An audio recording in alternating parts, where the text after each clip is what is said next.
توجہ دلاتے ہیں، ہمارے باطن کو بیدار کرتے ہیں. یہ شعور کی سطح پر اگر آ جائے اور جس طرح درد، غم، خوشی، مسرت ایک عالمگیر صداقت بن گئی ہے اس طرح بن جائے تو پھر یہ بنائے استدلال بنایا جا سکتا ہے.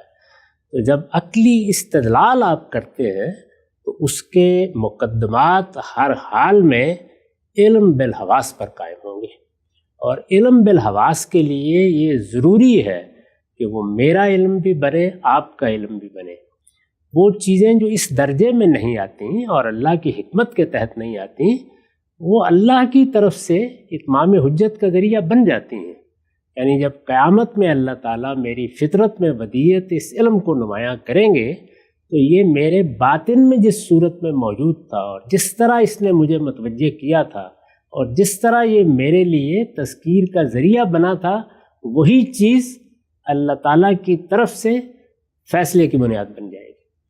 میں اس وقت بھی کوئی آزار پیش کر سکتا ہوں، لیکن میں یہ نہیں کہہ سکتا کہ اس کا مجھے علم نہیں تھا. اس کا تعلق آخرت سے ہے. اس دنیا میں جب مجھے استدلال کرنا ہے تو اس کے مقدمے ہر حال میں علم بالحواس پر قائم ہوں گے. اسی لیے میں نے یہ عرض کیا تھا کہ ہمارے لیے میرا اور آپ کا تخلیق ہونا، بنایا جانا، یہ ایک مشاہدے کی چیز، تجربے اور مشاہدے کی چیز ہے. اس کے لیے کسی عقلی استدلال کی ضرورت نہیں. یہ ایک وجودی حقیقت ہے. اس کو میں دیکھتا ہوں، آپ دیکھتے ہیں. جب کوئی شخص چاہے دیکھ سکتا ہے. ہمیں یہ معلوم ہے، یعنی یہ چیز ہمارا علم بن چکی ہے کہ وہ کیا عناصر ہیں جن میں ایک ترتیب ظہور پذیر ہوتی ہے، پھر وہ ایک قطرہ آب کی صورت اختیار کرتی ہے یا ایک بیضے کی صورت اختیار کرتی ہے، وہ کن کن مراحل سے گزرتی ہے اور پھر ارسطو افلاطون بن جاتی ہے. اس کو ہم آنکھوں سے مشاہدہ کرتے ہیں، دیکھتے ہیں. تو یہ بنائے استدلال بن سکتا ہے. یہ فرق واضح کرنے کے لیے میں نے یہ بتانے کی صحیح کی تھی کہ ہم جب دنیا کے سامنے استدلال کریں گے، اس کو عقلی استدلال کہا جاتا ہے، تو وہ کہاں سے شروع ہوگا. اس کا ہرگز یہ مطلب نہیں ہے کہ میری فطرت میں جو کچھ بدیہت کیا گیا ہے اس کی نفی ہو گئی. اس کی حجت اپنی جگہ پر قائم ہے، لیکن وہ بندے اور خدا کے درمیان قائم ہے. یہاں بندوں سے بات کرنی ہے. بندوں سے جب بات کی جائے گی تو وہ استدلال کا تقاضا کریں گے. استدلال کا تقاضا کریں گے تو استدلال اسی طرح سے ہوگا جیسے ہر علم میں ہوتا ہے، اور ہر علم میں استدلال علم بالحواس سے اپنی ابتدا کرتا ہے. اس کے بعد اب آپ کے سوال کا دوسرا حصہ ہے کہ میں نے یہ کیوں کہا کہ اس کا منتہائے کمال ہونا چاہیے. ہونا چاہیے اصل میں وجوب عقلی کا بیان ہے بیان واقعہ کو کہتے ہیں. اب میں آپ سے عرض کرتا ہوں کہ وجوب عقلی میں اور اس میں کیا فرق واقع ہو جاتے ہیں. ہم یہ کہتے ہیں کہ تمام انسان فانی ہے. ظاہر ہے کہ یہ مشاہدے کی چیز تجربے میں آ چکی ہے. اس کے بعد صغرا بیان کرتے ہیں، زید انسان ہے، یہ بھی بالکل مشاہدے کی چیز. یعنی دونوں مقدمات کسی استدلال کا تقاضا نہیں کرتے، لیکن ان دونوں کی ترتیب سے ایک چیز عقلی لحاظ سے واجب ہو جاتی ہے. یعنی ایک وجوب عقلی ہے جو اس کے بعد نتیجہ بن کے سامنے آ جاتا ہے. وہ کیا چیز ہے؟ وہ یہ ہے کہ زید فانی ہے. لیکن زید فانی ہے، واقعہ نہیں بنا. جب تک کہ زید کے فانی ہونے کو، زید کے فانی ہونے کو میں آپ دیکھ نہیں لیں گے. بڑی اہم مثال ہے. وہ واقعہ نہیں بنا ابھی. تو وجوب عقلی کو آپ ہے میں تعبیر کر دیں، آپ ہونا چاہیے بیان کر دیں. دونوں میں کوئی فرق واقع نہیں ہوگا. یہ کیوں نہیں کہہ سکتا ہوں واقعہ نہیں بنا؟ کوئی شخص سے کہے کہ اس کا فانی نہ ہونا واقعہ نہیں بنا، جب تک آپ کوئی اس کو لے کر نہیں آتے کہ فانی نہیں ہوا تب تک ہم اس کو مانتے ہیں کہ یہ دو وجوب عقلی سے یہ نتیجہ نکلے گا. نتیجہ تو نکل آیا نا. یعنی زید کو بھی فانی ہونا چاہیے، زید بھی فانی ہے ایسے ہی کہہ دیں، لیکن زید فانی ہے یہ واقعہ نہیں بنا. تو واقعے کا اور وجوب عقلی کا فرق بیان کرنے کے لیے جب عام لوگوں کو آپ سمجھانا چاہیں گے تو اسی طرح سمجھائیں گے کہ ہمارے عقلی استدلال کا آخری مقام کیا ہے؟ ہونا چاہیے. ہونا چاہیے، یہ لازماً ہونا چاہیے، یہ وجوب عقلی کا بیان ہے۔ اس کو اس طرح بھی بیان کر سکتے ہیں کہ ہے زید فانی ہے، لیکن یہ بیان واقعہ نہیں ہوا، تو آپ ہے کہیں یا ہونا چاہیے کہیں، نتیجے میں کوئی فرق واقع نہیں ہوگا۔ اگر یہ بات ابھی بھی سمجھ میں نہیں آئی تو میں آپ کے سامنے ایک اور منطقی مقدمہ رکھ دیتا ہوں۔ تمام انسان ماں اور باپ دونوں کے ملاپ سے پیدا ہوتے ہیں۔ یہ کیا ہے؟ یہ ظاہر ہے کہ کبرا ہے، یعنی یہ وہ مشاہدہ ہے جو استقراء کے نتیجے میں ہو گیا ہے۔ اس کو جب بیان کیا جائے گا ہر شخص مانے گا، یہ ایک عالمگیر صداقت ہے۔ اب ذرا سغرا سنیے، مسیح انسان تھے، نتیجہ نکالیے، مسیح کو بھی ماں باپ سے پیدا ہونا چاہیے، یہ وجوب عقلی یہاں بھی ہے، واقعہ نہیں بنا، کیونکہ نہیں ہوا، ایسا نہیں ہوا، جانتے ہیں کہ نہیں ہوا۔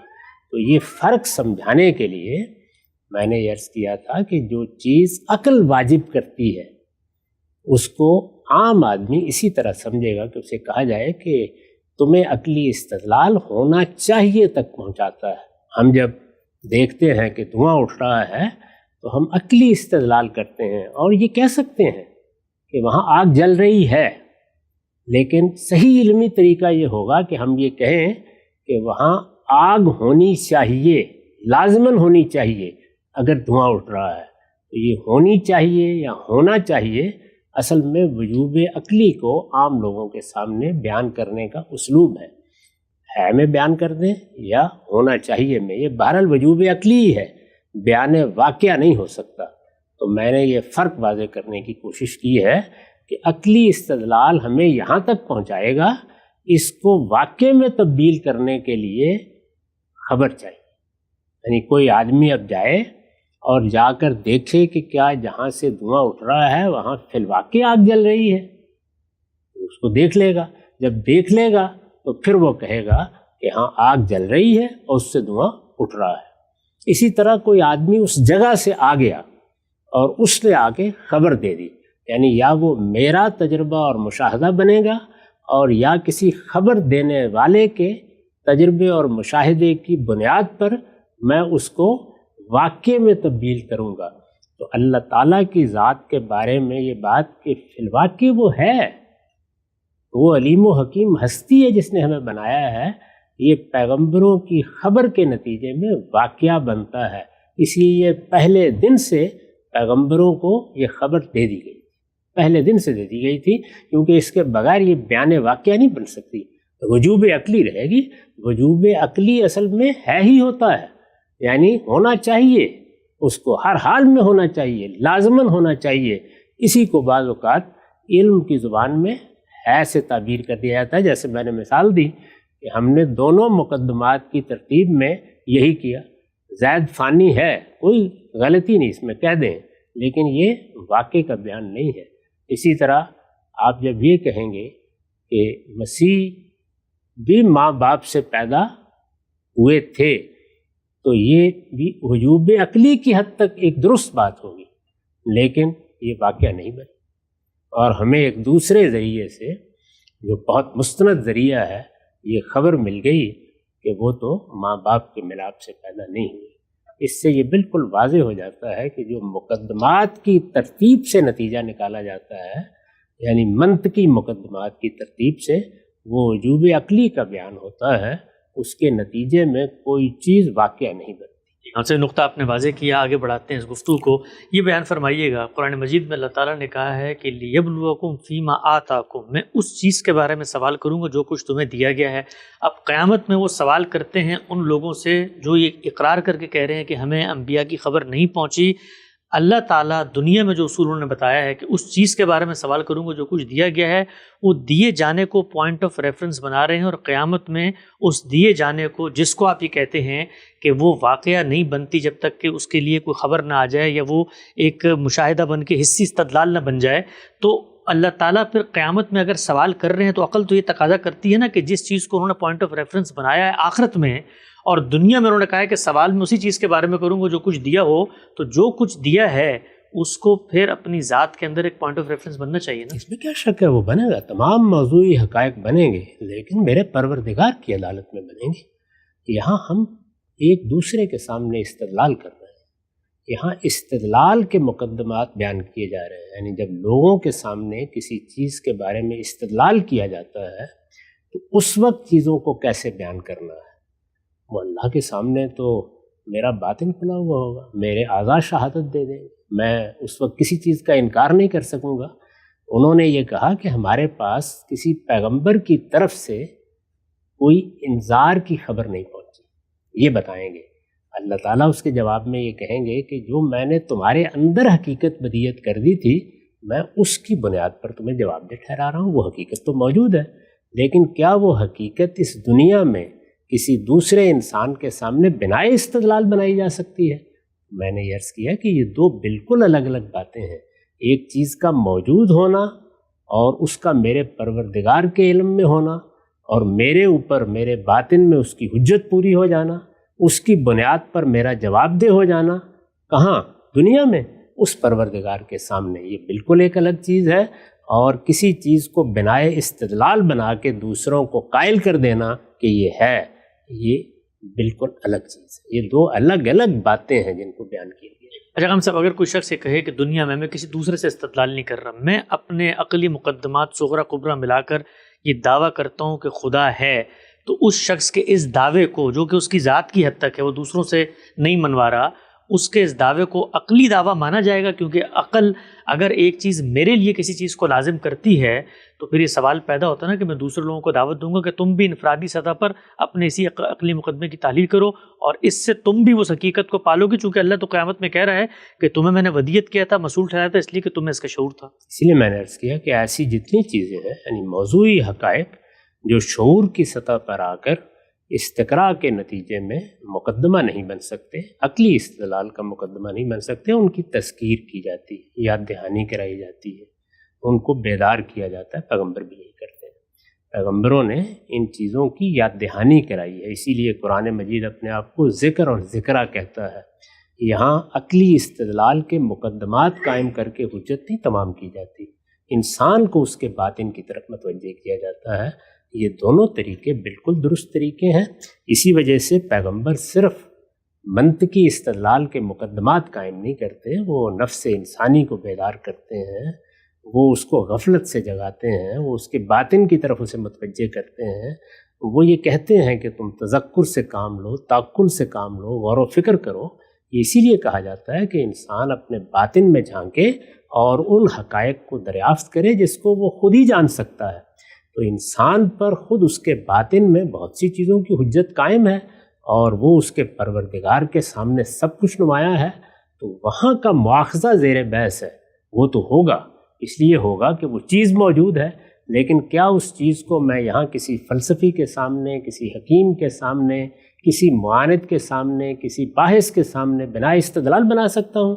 بنا استدلال تو عقلی طریقے ہی سے بنایا جا سکتا ہے. اور جب بنا استدلال بنایا جائے گا تو اس کی ابتدا کہاں سے ہوگی؟ اس کی ابتدا وجودی حقائق سے ہوگی، اور وہ معروضی ہونے چاہیے. یعنی ان کو میں بھی مانتا ہوں، ان کو آپ بھی مانتے ہوں، اس کے بعد وہ بنا استدلال بنتے ہیں. میں آپ کو توجہ دلاؤں اور آپ اطمینان کے ساتھ یہ کہہ دیں کہ میں تو ایسی کوئی چیز محسوس نہیں کرتا، تو اب میں آگے بات کیسے کروں گا؟ اس لیے دو باتوں کو بالکل الگ الگ رکھنا چاہیے. یعنی کسی چیز کا فطرت میں ہونا یہ بالکل ایک الگ چیز ہے. دوسری چیز کو دیکھیے، یعنی یہ ہمارا جو خیر و شر کا شعور ہے وہ بھی فطرت میں ودیت کیا گیا ہے، لیکن وہ انسان کے شعور کی سطح پر آتا ہے اور عالمگیر صداقت بن جاتا ہے. یعنی ساری دنیا مان لیتی ہے کہ سچ ایک اچھی چیز ہے، دیانت ایک اچھی چیز ہے. خیر و شر کا یہ شعور عالمگیر صداقت بن کے استدلال کی بنیاد بن جاتا ہے. اس پر ہم دنیا کا نظم قائم کرنا چاہتے ہیں تو کوئی شخص انکار نہیں کرتا، خواہ وہ خدا کو مانتا ہو یا نہ مانتا ہو. یعنی یہ وہ چیز ہے جس کی بنا ایسی محکم ہے اور اس طرح استقراء کے نتیجے میں مقدمہ بن جاتی ہے کہ اس وقت سارے ادارے اسی اصول پر قائم ہیں اور انسان اسی پر ایک دوسرے سے مکالمہ کرتے، ایک دوسرے کا محاسبہ کرتے اور عدالتی نظام بناتے ہیں. یہ سب اسی پر بنا ہوا ہے، اس لیے کہ وہ شعور کی سطح پر آ جاتا ہے. یعنی جب تحریک دی جاتی ہے یا تذکیر کی جاتی ہے تو یہ نہیں کہ وہ کہیں خفتہ رہتا ہے، وہ شعور کی سطح پہ آ جاتا ہے اور عالمگیر صداقت بن کر استقراء کے نتیجے میں کبرا وجود میں لے آتا ہے۔ جب یہ ہو جاتا ہے تو اس کے بعد آپ استدلال کر سکتے ہیں۔ عقلی استدلال اس کو کہتے ہیں۔ عقلی استدلال میں جو نتیجہ نکلتا ہے وہ نتیجہ ہے میں بیان کیجئے یا ہونا چاہیے میں بیان کیجئے، ایک ہی بات ہے، وہ واقعہ نہیں بن جاتا، یعنی عقلی لحاظ سے اس کو نہیں کہا جا سکتا کہ اب یہ واقعہ بن گیا ہے۔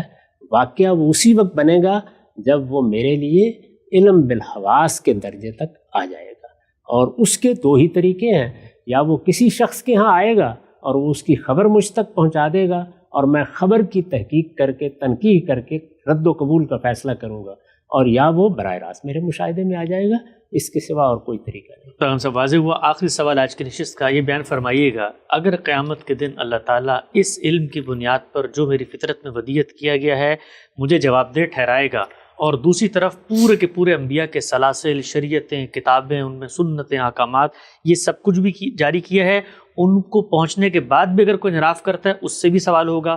اگر سوال دونوں سے ہی ہونا ہے تو پھر اس دوسری زحمت کی کیا ضرورت تھی؟ وہ پہلے کا جو علم تھا اسی کی بنیاد پہ مصول ٹھہرایا تھا مجھے۔ اللہ تعالیٰ نے تو پہلے دن سے دونوں کا اہتمام کر دیا۔ آدم و حوا کی فطرت میں یہ چیز ودیت بھی کر دی اور ان کو نبوت سے سرفراز بھی کر دیا۔ اللہ تعالیٰ نے تو اہتمام کر دیا۔ اب چونکہ دنیا آگے بڑھ رہی ہے، مختلف جگہوں پر لوگ چلے گئے، ایسا بھی ہوا کہ ایک بڑا زمانہ فترت آ گیا جس میں تذکیر نہیں کی گئی دوبارہ، اس میں یہ امکان پیدا ہو جاتا ہے کہ کسی انسان کے سامنے پیغمبروں کی یہ ہدایت نہ آئے، اس میں جو اسے دیا گیا ہے اسی کی بنیاد پر سوال ہوگا۔ یعنی یہ استثناء دنیا کے حالات کی بنیاد پر وجود میں آتا ہے، اور یہ پیغمبروں کی ہدایت کے معاملے میں بھی ہر جگہ ماننا ہوگا۔ یعنی کسی شخص کا علم کتنا تھا، کس درجے میں اس تک پہنچا، اس کے اپنے شعور کی صورتحال کیا تھی، اس کو کیا حالات میسر آئے۔